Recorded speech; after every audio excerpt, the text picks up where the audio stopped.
Uma nova onda de repressão religiosa na China está chamando a atenção do mundo. E agora o alvo são também locais registrados e reconhecidos pelo próprio governo. O Domingo Espetacular mostra como igrejas oficiais estão sendo vigiadas, controladas e punidas. Há décadas, a China persegue as chamadas igrejas de casa, pequenos grupos cristãos que se reúnem em apartamentos ou porões e não têm registro oficial. Mas agora o alvo se ampliou. A repressão chegou a igrejas regulamentadas, reconhecidas pelo Estado e submetidas ao controle do Partido Comunista. Um sinal claro de que o governo chinês busca reduzir ainda mais a liberdade no país. A fé, ela é uma espécie de proclamação de independência e de liberdade, né? Ela traz para o indivíduo a condição de gerenciar a sua relação íntima mais profunda com o sagrado. Então, quando você tem um governo totalitário que sente essa independência emocional profunda, a ideia é, esse pessoal está fora de controle. As regras chinesas obrigam todos os templos, em torno de 60 mil em todo o país, a instalarem circuitos de vigilância monitorados por autoridades policiais. Além disso, determinam a remoção de cruzes, bíblias, imagens e qualquer simbologia que não esteja alinhada à ideologia oficial. Não é raro ver essas câmeras posicionadas diretamente sobre púlpitos e altares. Todas as igrejas são monitoradas. Com a pandemia foram instaladas milhares de câmeras de reconhecimento facial na igreja. Mais de 10 mil templos foram fechados ao longo dos últimos anos. A prova mais recente desse aumento do controle e repressão é o que aconteceu na província de Anhui, no leste do país. O pastor Zhao Hongliang, da Igreja da Aliança, instituição registrada e autorizada a funcionar, foi condenado a 1 ano e 1 mês de prisão. Outros 3 membros também receberam penas de até 1 ano de regime fechado. Segundo a sentença, eles teriam danificado propriedade do Estado ao resistirem à instalação das câmeras de monitoramento e remoção de cruzes da fachada. A decisão judicial foi criticada internacionalmente e é vista como o caso mais duro contra uma igreja legal desde 2018. O governo tem aumentado a perseguição, jovens menores de 18 anos não podem frequentar as igrejas e existem 2 grandes grupos de igrejas na China. Igrejas oficiais e igrejas não oficiais. Essas oficiais, elas submetem a todo o escrutínio, todo o monitoramento do governo chinês.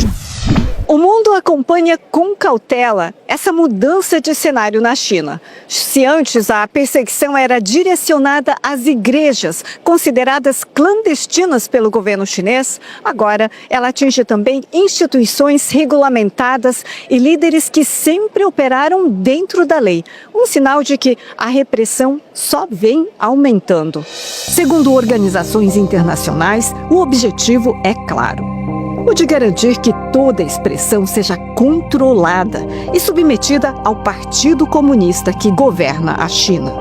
No papel, o país reconhece 5 religiões, mas na prática, todas devem servir à ideologia estatal.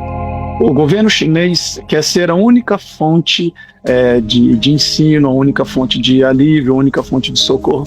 Então, quando a igreja cresce, a igreja tem um testemunho vivo na sociedade, impactando a sociedade, o governo tem medo de perder o controle, tem medo de perder a sua influência. O resultado é uma população cada vez mais ameaçada. Membros de igrejas registradas agora enfrentam o mesmo medo que por muito tempo foi restrito às igrejas de casa. As informações não mencionam nenhum atenuamento, né, de tudo o que tem acontecido, até porque, historicamente, o governo chinês raramente se sensibiliza por causa de qualquer tipo de manifestação internacional. Então não há nenhum sinal de enfraquecimento. Aliás, há muitas pessoas informando e dizendo que a coisa em alguns ambientes tem até piorado, tem sido mais difícil, né, do que estava sendo antes. Em setembro, transmissões ao vivo de cultos foram proibidas em todas as redes sociais. Reuniões só são permitidas em plataformas controladas pelo governo. Entidades de direitos humanos em vários países também se manifestaram contra o crescimento dessa investida chinesa para um controle estatal sobre a fé. E alertam, se a China faz isso com igrejas que ela própria registrou, o próximo passo pode ser o do fim da liberdade no país. Os governos precisam entender que isso tem acontecido na China. Não se fazerem cegos ao que tem acontecido e se manifestarem internacionalmente pela liberdade de expressão de fé dos cristãos e todas as religiões que têm sido oprimidas ao longo dos anos pelo Partido Comunista Chinês.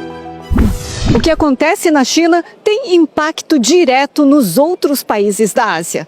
Nas instituições da região, há um clima de resistência, mas também de medo de que essas perseguições se tornem uma realidade. A fé, como qualquer atitude mais independente, individual, deslocada do centro de controle das coisas, ela incomoda muito. Aliás, a fé cristã autêntica sempre fez isso em toda a história. Nos tempos de Mao Tse-tung também houve muita perseguição. Expulsaram praticamente todos os missionários estrangeiros. Na época, a China tinha cerca de 2 milhões de cristãos. O governo achou que assim a fé acabaria no país. Mas depois que os missionários saíram, os próprios fiéis continuaram a obra e a fé se espalhou. 100万人ぐらいの